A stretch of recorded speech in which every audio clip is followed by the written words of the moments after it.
স্বরে আ রস্বই দীর্ঘ ই রস্ব উ দীর্ঘ রি এ ওই ও ও একসাথে বলি চলো স্বরে অ রস্বই দীর্ঘ ই রস্ব দীর্ঘ রি এ ওই ও ও একসাথে বলি চলো একসাথে বলি।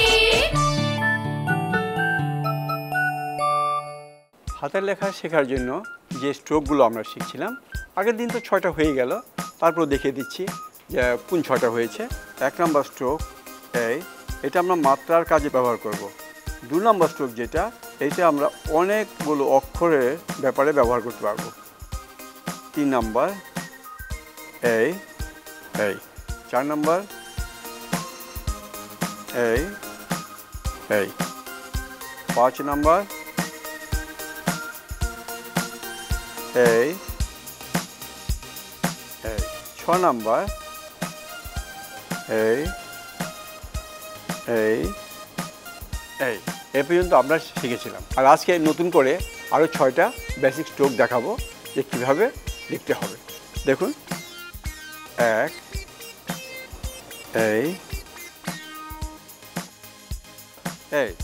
2 নম্বর এই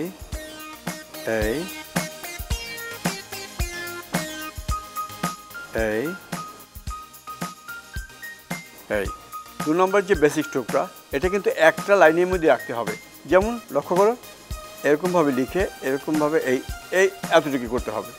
তারপর 3 নম্বর যে স্ট্রোকটা আসবে, সেটাকে ঠিক এরকমভাবে এতটুকু কিন্তু এটা উঠবে, এতটুকু উঠবে।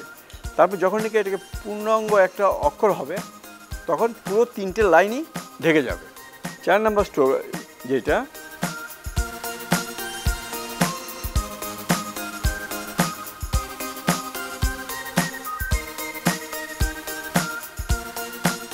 এইভাবে স্ট্রোকগুলো আমাদের সুন্দর করে লপ্ত করতে হবে। এই স্ট্রোকটা সুন্দর করে আস্তে আস্তে সমান করে কিন্তু আনতে হবে। একদিকে বেশি একদিকে কম তাহলে কিন্তু হবে না, তাহলে কিন্তু লেখাটা সুন্দর হবে না। হ্যাঁ, এইভাবে স্ট্রোকটা আমরা কন্ট্রোল করব। কেমন? এখন হলো আবার উল্টোভাবে এটা কীভাবে করব। এই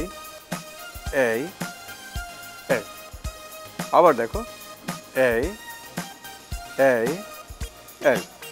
এই স্ট্রোকগুলো যদি আমরা ঠিক মতন আয়ত্তে আনতে পারি, তাহলে কিন্তু আমাদের হাতের লেখা অবশ্যই সুন্দর হবে। শেষের স্ট্রোকটা যেন আমরা দেখলাম, এটা কিন্তু কোনো অক্ষর নয়, লেখার ব্যালেন্স আনার জন্য এগুলো আমাদের অভ্যাস করতে হবে। প্রতিদিন অন্তত 10 মিনিট করে যদি আমরা অভ্যাস করি, 90 দিনের মধ্যে আমাদের হাতের লেখা সুন্দর হতেই হবে।